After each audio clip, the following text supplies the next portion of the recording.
Hi, it's Dwyer. GamblersAdvisory.com, a free site. BettingAngle.us, a free site. Today is September 24th, 2025.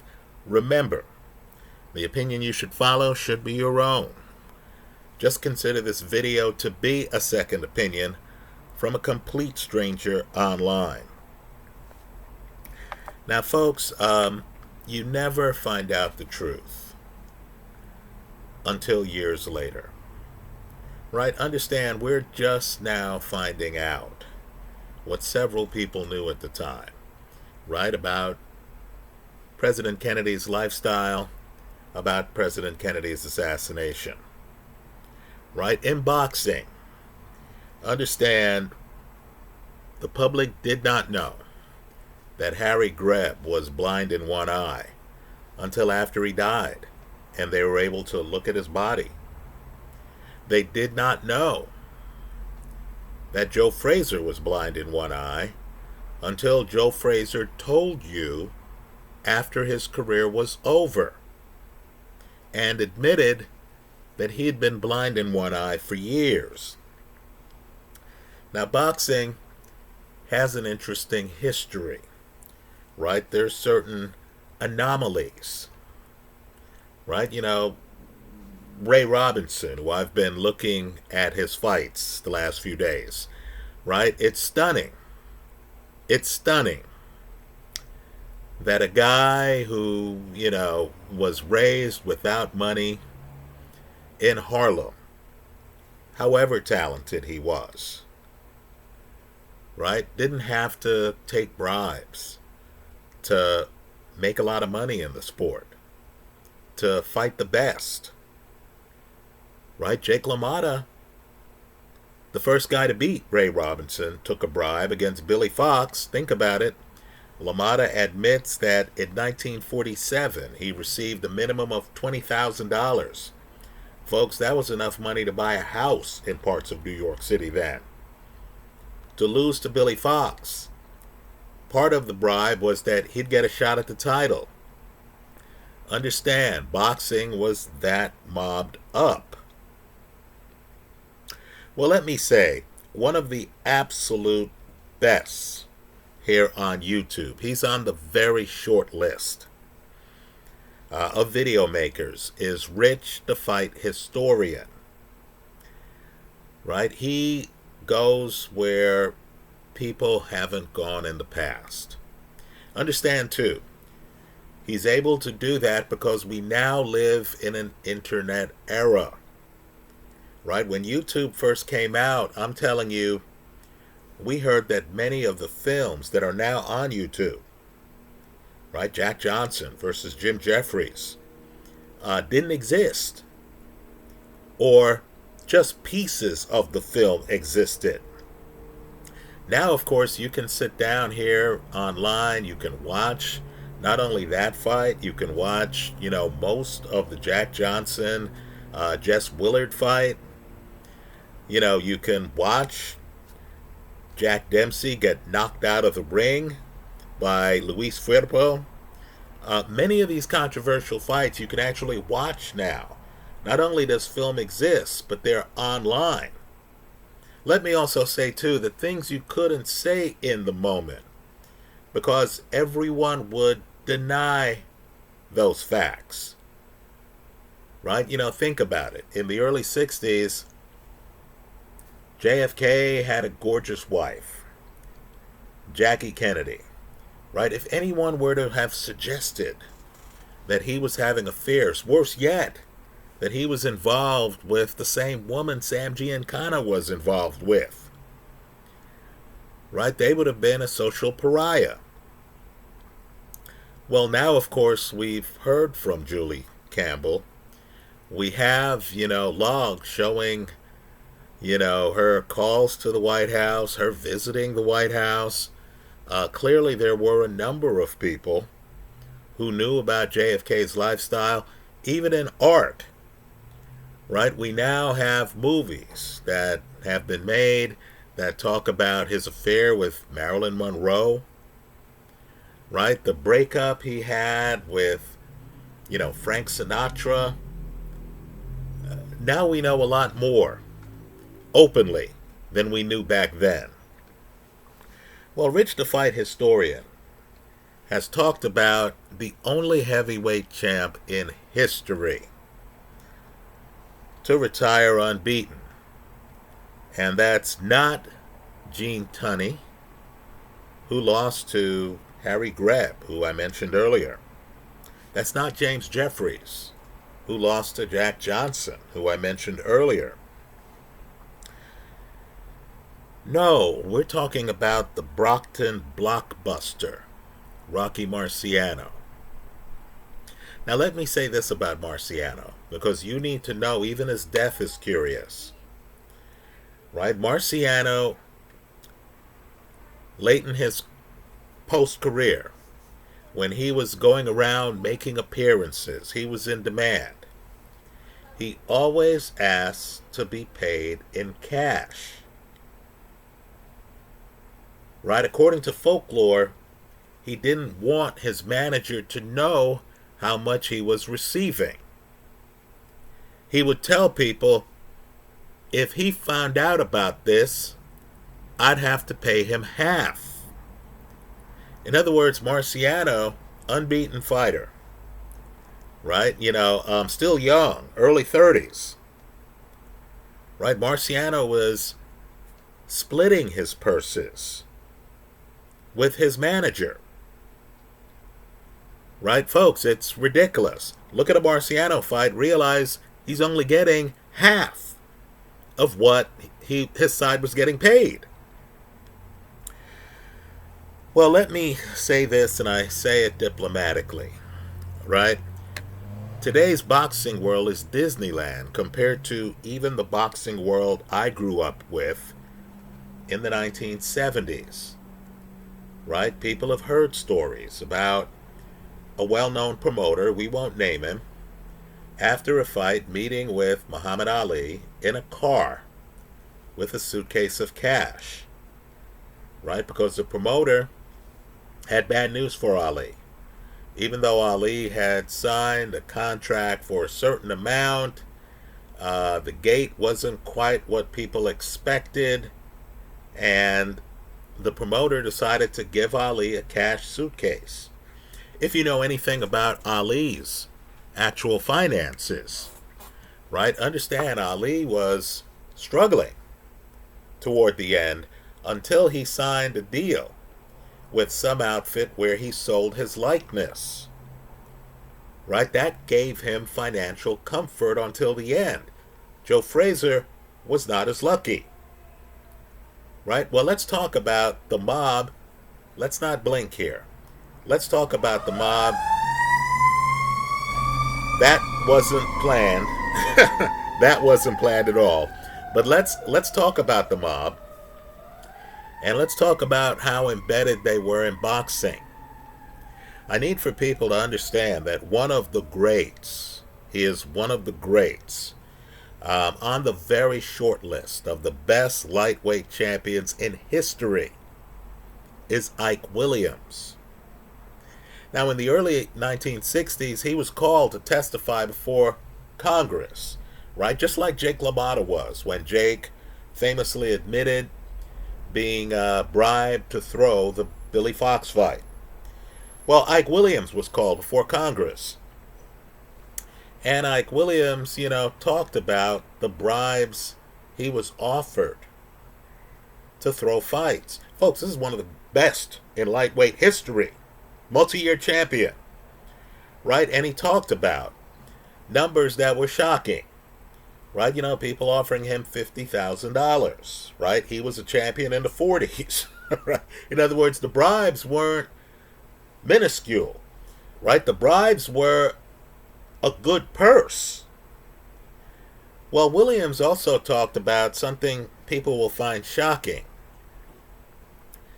He fought a couple of big fights. One of them was his fight against Bojack. He was to get paid more than $30,000 per fight, which was big money back then. Right? And believe it or not, he got no money for those fights. No money. His manager was that corrupt. right? He, went to the manager. He told the manager to use the cash to pay off his taxes. Then, of course, he found out the manager didn't do that. The manager had a song and dance type thing where the manager told him he had fallen on bad times and couldn't pay him. So for two of Ike Williams' biggest fights in his career, he didn't get paid. Right, folks? The sport was different back then. Right? I have a video in my favorites folder right now of a great fighter you need to know. One of the great light heavyweights in history. One of the hardest punchers pound for pound ever. Bob Foster. Right? You'll see him hit guys. They're unconscious before they hit the canvas. And if you believe Bob Foster, he had to pay to get his title shot. Let me go one step further.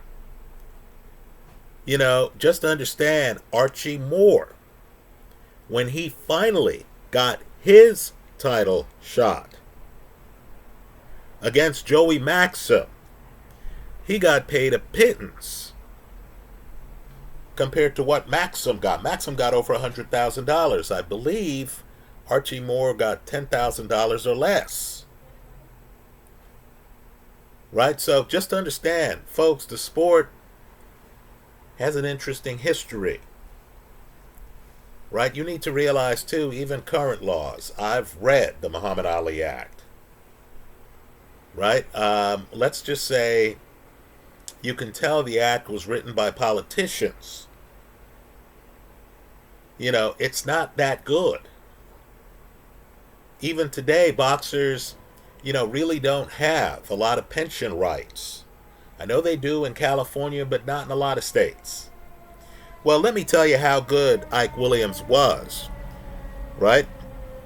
Ike Williams even admits that people came to him and said to him, hey, we don't want you to lose this fight. We just want you to carry your opponent for several rounds. And Ike Williams did so. Right? Ike wins the fight.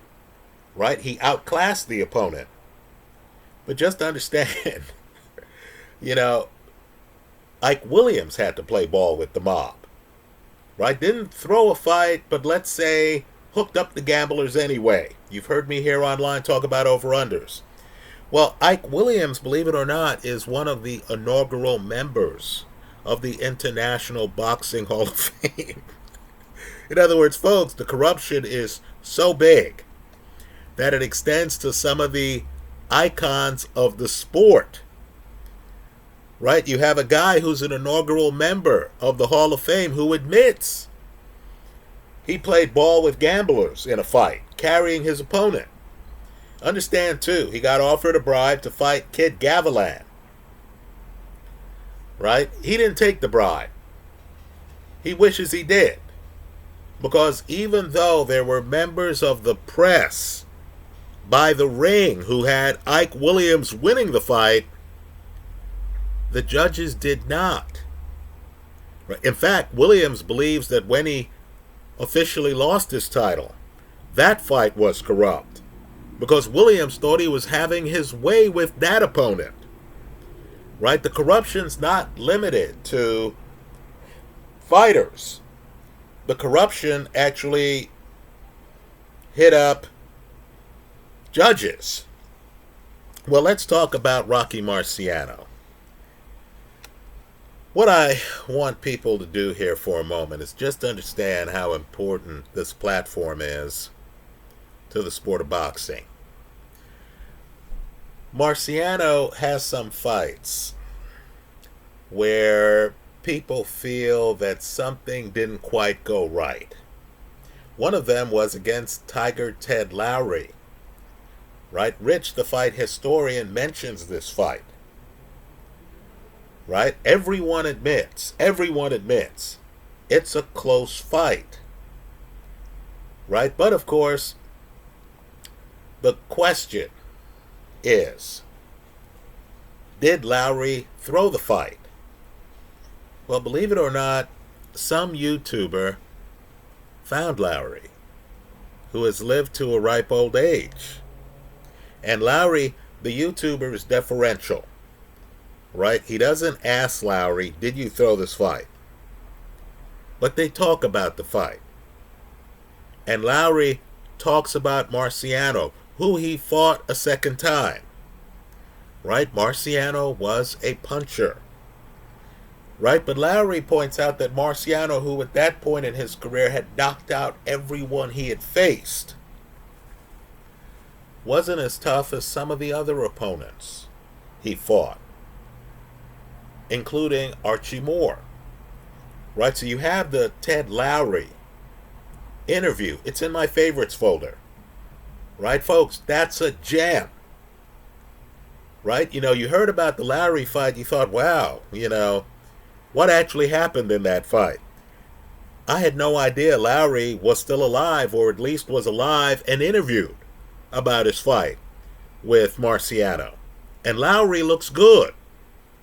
Of course, the other fight is the infamous Roland Lastarza first fight, right? That, you know, Lou Duva, who was a huge Marciano fan, Lou Duva flatly believed that Marciano was the best heavyweight who ever laced them up, right? But even Lou Duva said that if Marciano lost the fight, it was the first fight to Roland Lastarza, right? Understand, the New York media, most of them had Marciano losing that fight.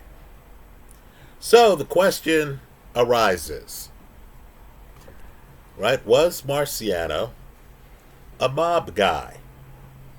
Right, folks? In the 70s, you could not get a straight answer. Right? What we knew was that Marciano retired early. Marciano always walked around with cash. Right? The claim is that Marciano took the plane he was in that crashed, that killed him. Right? Because Marciano was counting cash and didn't want to take a, you know, airline or a jet or something like that, a more safer mode of transportation to his destination. Right? People knew he had fallen out with his manager. Well, at 5:11 of the Rich the Fight Historian video, he starts openly talking about the rumors that Marciano was mob affiliated. And he points out that Marciano had problems with the IRS because Marciano invested in a loan sharking business. And the loan shark, of course, didn't have anything in writing with Marciano, right?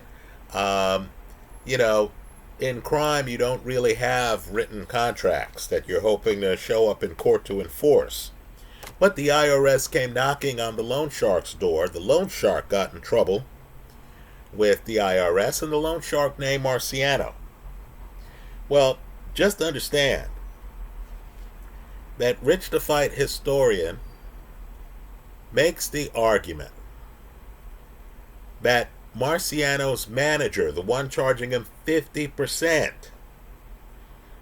right, for a guy with a knockout streak that you would imagine would have given him negotiating leverage, right, you know, when he started.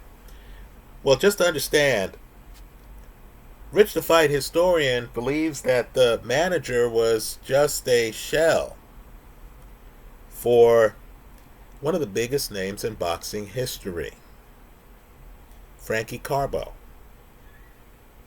Right, folks? You don't know boxing in the 40s and 50s if you haven't heard the name Frankie Carbo. Right? This is the mob guy who dominated things like the IBC. Right? What Rich the Fight Historian is telling you is that Frankie Carbo, right, who got convicted,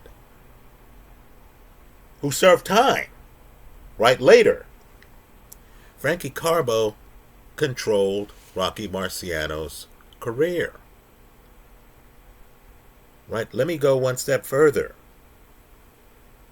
And let me also say, too, that I know Marciano fights. Um, when Marciano hits the main stage, I don't think any of those fights are thrown fights. Right? I think everything is legit because Marciano, granted, he's fighting older fighters, but folks, he's fighting Hall of Famers. Right? Joe Louis, Ezra Charles, Archie Moore. Right? And the fights are rough and tumble. Right? Understand, Archie Moore knocks him down. He gets off the canvas. Folks, that's a shootout. Ezra Charles splits open Marciano's nose. The referee says to Marciano, it's now or never, basically. I'll give you one more round. In one of the biggest moments in boxing I know of, given the level of fighter, right? Marciano, Hall of Famer. Ezra Charles, Hall of Famer. Both guys beat Joe Louis. Marciano got the knockout that round. Right? I don't see anything fishy in Marciano's biggest fights, right? The big question is that first Roland Lastarza fight. Was there any kind of slanted judging? Right? Did anyone look at the scorecards and say, hey, we have this guy winning, or we want this guy winning? And the judge is from the old neighborhood, or the judge understands which way the wind's blowing. Was that fight shaded? Right? The Tiger Ted Lowry first fight. Right? Understand, Lowry on film in the interview, in my favorites folder, talks about how he didn't even know how much he was getting paid for fights. Right? They just came to him, the people who set up the fight, and after the fight they gave him $2,500, which was one of his biggest purses. Right? In other words, he's just a guy fighting a lot. Back then people fought every week. Right? And he just got some money. You can imagine boxing back then was a cash business. The question is, unbeaten Rocky Marciano, when he's fighting Ted Lowry, when it's a close fight, one that some people thought Lowry won by a couple of rounds, 6-4 or so, right? Was there shading there? Right? I don't believe there's shading once Marciano is the champ. But even then you have to ask questions. Rich the Fight historian claims that there's information that Marciano was approached. This is an unbeaten fighter who is the heavyweight champion. Right, folks? You're only unbeaten while you have your winning streak going. Right? The minute you lose, that's it. Don Cockle. Right? That's a name you need to know. He also fought Randy Turpin and some others. Marciano has a fight against Don Cockle. Some people approach him. They tell him, hey, if you lose this fight, which would have been big because Marciano is unbeaten. He's the champ. He's beaten people like Joe Louis. They say, hey, if you lose to him, we'll give you a rematch. Right now, understand, Marciano knew some people. We'll talk about that. He knew some people. Everyone knew he knew some people. You couldn't make a promise like that to Marciano without following through. Marciano did not take the deal. The Don Cockle fight was rough and tumble, folks, but Marciano gets the stoppage. Now let's talk about the people he knew. As Rich the Fight historian, starting at 5:11 of that video, I'll put a link to that video. It's one of the most important videos on boxing online, given the stature of Rocky Marciano, history's only unbeaten heavyweight champion. Right? At 5'11", he starts talking about Marciano and the mob. You need to know that Marciano knew Milwaukee Phil. In fact, before I go further, understand the way the old mob used to operate. Right? The old mob would, even when they had a friendship, we'll call it, with a superstar, Frank Sinatra, right? Who, we're supposed to believe, the scene with the horse's head in the bed in the movie The Godfather is supposed to have been based on the mob's efforts to help Frank Sinatra get his role in the movie From Here to Eternity in the 1950s, right? I'm telling you, if you're looking at any decade and you're looking for, unprecedented wealth coupled with depravity, no decade is close, in my opinion, to the 1950s, right? Simply because of the duality. You look at the 60s, and Charles Manson's not that far a reach, right? The 60s looks like it's bold and out there and stuff like that, right? The 70s is a cocaine decade, right? I need for people to understand that the 50s are off the chain, right? The more you look into the 50s, the more you realize it. So just understand what the mob would do is they would have Frank Sinatra perform at a establishment that everyone knew was a mob-run establishment. And then they would have Frank take pictures with mobsters. Right? Mobsters wanted to be seen out with celebrities. In the Rich the Fight Historian video, he doesn't mention it. You see Ike Williams, and the guy next to him is Blinky Palermo. Right? Not the artist, the original Blinky Palermo. Look him up. Right? That's a guy who was, we'll just say, a mob affiliated guy. Right? Well, just understand.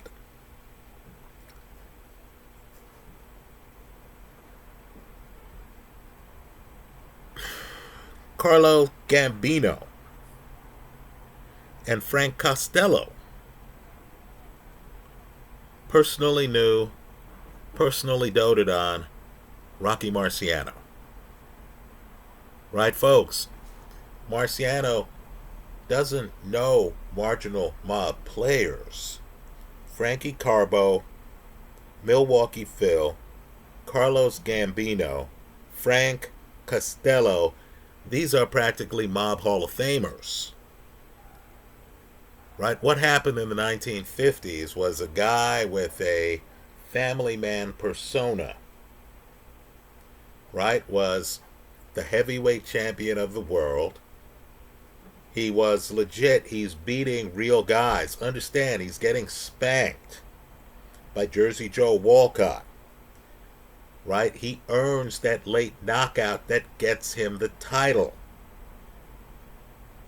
Right? You had a guy portraying himself as a family man who behind the scenes was giving up 50% of his purses to Frankie Carbo, who controlled boxing. He was also getting a taste himself, investing in a major loan sharking operation that got him in trouble with the IRS. Keep in mind, Al Capone in the 20s and 30s got in trouble with the IRS. That's how law enforcement went about getting mobsters before you had RICO statutes. Right? Just understand, the public is clueless.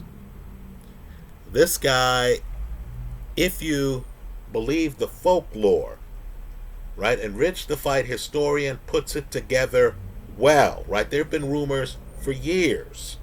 If you believe the folklore, this guy, when he was heavyweight champion, was offered a bribe to throw a title defense. Right? And so what we know is that Marciano did start having back problems. Then he shocked everyone by retiring. Now, at the time he retired, you know, it's not like Sonny Liston was ready to challenge him. Right? It's not like Floyd Patterson, who lost to Joey Maxim, was ready to challenge him. It wasn't like he's running from anyone. Rich the Fight Historian does a great job talking about who the guys are that he's supposed to have avoided. What I believe happened is that he realized he was getting ripped off. He's Rocky Marciano, for crying out loud. How's he giving away 50% of his purse? You need to understand the era, too. Benny Leonard is on the Mount Rushmore of lightweight champions. But yet, he lost his money in the Great Depression, and he had to referee. Jack Dempsey, who was a megastar. This was a guy they were building stadiums to have his fights in. Right? He's really, the heavyweight champ who takes boxing to another level commercially. Right? He's not fighting in, out of the way places and stuff like that. No, he's hit the big stage. He's fighting in the tri-state area and places like that. Jack Dempsey lost his money in the Great Depression. Right? He became a boxing referee. So here now you hit the 50s. Marciano's in his early 30s. He's looking around. He's giving up far too much of his purse. If they asked him to throw the Don Cockle fight, maybe the pressure just became too much for him. Right? Maybe he realized, hey, I'm not as young as I once was. But maybe he also realized, man, these yahoos think I'm going to throw away an unbeaten record that I have spent my career building. Right? I can't do it. Right? Let me just say, too, the congressional hearings where people like, not just Ike Williams, not just Jake LaMotta, but Sonny Liston appeared in the early 60s, are just a few years past Marciano's reign. And understand, if you believe what Rich the Fight Historian is saying, Marciano's real trainer, Frankie Carbo, got pinched. Right? Ended up incarcerated. So, people really need to understand where boxing is coming from. Right? Marciano may even have questioned his own legitimate accomplishments. Right? Tiger Ted Lowry, who claims he got $2,500 for the Marciano fight. Right? Is he telling the truth? Did Marciano think he lost that fight? The Roland Listarza fight. Did Marciano come to suspect that that fight had a playing field that wasn't level? They did have a rematch. In fact, he fought Tiger Ted Lowry a second time. Tiger Ted Lowry on film says he didn't even know he was fighting Marciano. that rematch was put together haphazardly. Just understand, the Listarza rematch is here online. Right? Marciano does win that fight, but you see that while Marciano is clearly the better puncher, Listarza is the better boxer. Right? So, just recognize, we don't know the truth in part because we can't handle the truth. While Ike Williams was trying to tell people he's a fighter who was not corrupted, he had to admit that he did the mob a favor in a fight by carrying his opponent. Right? Folks need to understand that. Right now we can talk openly about Ali getting knocked down in a fight. I believe it's the Henry Cooper fight. And toward the end, Angelo Dundee admitted that he, took a special interest in Ali's glove. Right? We can joke about things like that. Now, right, in the moment, you can imagine everyone denied it. Right? I don't believe Sonny Liston ever admitted loading his gloves during the first Ali fight. There's even a school of thought, and who knows if it's true, that Liston was promised a share of Ali's future earnings. Right? If he would throw the second fight. Now, if you watch the second fight closely, I don't believe Liston throws the second fight. Liston actually gets off the canvas and then continues fighting Ali. Right? A guy then from the crowd, the editor of Ring Magazine, then walks over to Jersey Joe Walcott, the guy who lost his title to Rocky Marciano, who was refereeing the fight, to tell him that Liston was on the canvas for more than 10 seconds.